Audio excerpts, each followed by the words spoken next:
If Oroville Dam were to fail, people are likely to get stuck. Although the dam isn't in danger, warning system wouldn't give communities time to get out.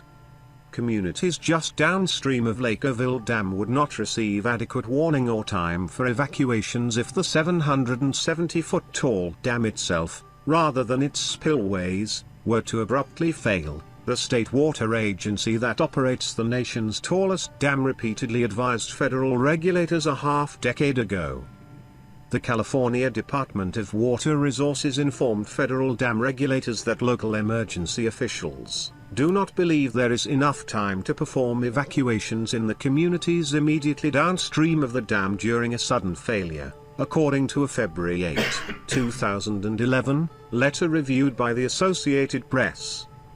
Absent significant advance warning, emergency responders instead would likely withdraw to safer ground and prepare for victims, said the same letter by the Federal Energy Regulatory Commission, which oversees safety of hydroelectric dams, in a summary of the state's conclusions. The catastrophic scenario of a sudden breach at California's second-largest water reservoir, outlined between 2010 and 2012 in online archives of federal dam regulators, is a different and far graver situation than the concern that prompted sudden evacuation orders Sunday for 188,000 downstream residents.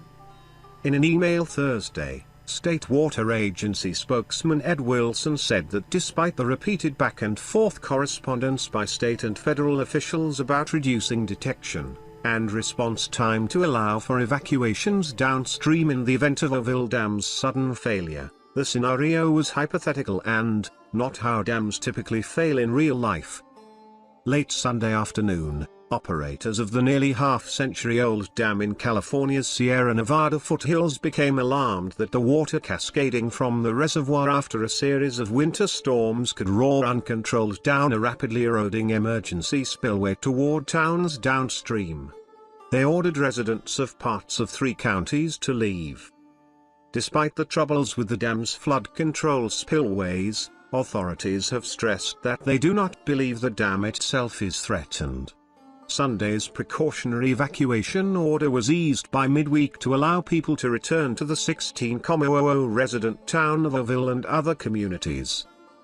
The federal-state discussion about the worst-case scenario over the years highlights steps that California's water agency and others still should take to do more to improve warning and escape for people downstream, say local officials and a Florida-based evacuation expert.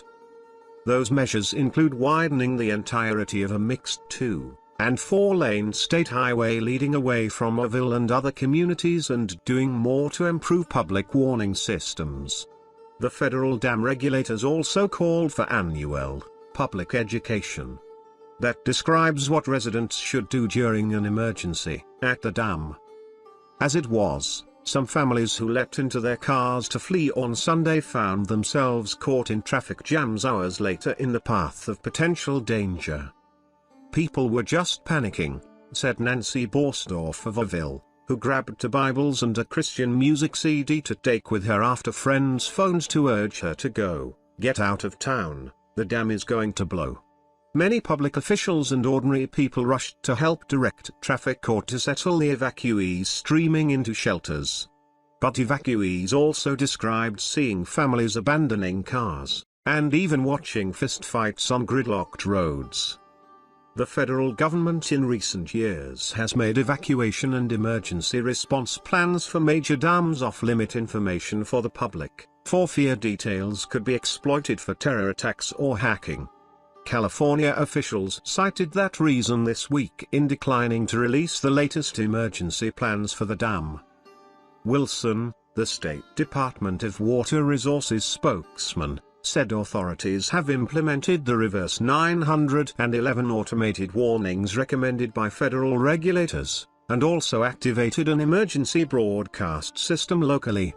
Residents confirmed the reverse 911 system worked Sunday. With months left in the rainy season, state spokesperson Nancy Vogel said California now has drones, cameras and human lookouts watching the dam and its spillways. Operators have been releasing torrents of water down the damaged main spillway to try to make sure the water does not pour over the emergency spillway as it did last weekend. Even with round-the-clock efforts by dam operators, Oroville Mayor Linda Dalmier immediately began praying for those closer to the dam when she heard the first drops of rain hit the metal roof of her home Thursday. "You just start bawling," Dalmier said. "This is Mother Nature's hand." Oroville used to have civil defense sirens for emergencies, Dalmier thought, but funds for such public expenses have dwindled in the foothill counties. Neither she nor others recalled the annual safety briefings for the public that federal regulators urged of the state water agency. "You know what the evacuation plan is? Get the hell out of town!" said Kevin Stler, a critic of the state water agency's interactions with communities downstream of the dam. Stler was staying put at his office in Oroville's vulnerable downtown, but keeping his pickup truck out front fully packed. Since the 1990s, Oroville and other communities in Butte County have asked the state for the $300 million it would take to widen the full route of a key highway out of the county from 2 lanes to 4, said John Clark, head of the Butte County Association of Governments. Unquestionably, that would have helped in the evacuations, Clark and others said. For Butte County's many low-income retirees and others unable to drive, Clark's association got buses on the road Sunday to carry people to safety. In a disaster as sudden as a major problem with a dam, authorities will have had warning signs telling them to increase their vigilance, even if that is just forecasts of storms coming, said John Wren, an urban planning professor at Florida Atlantic University.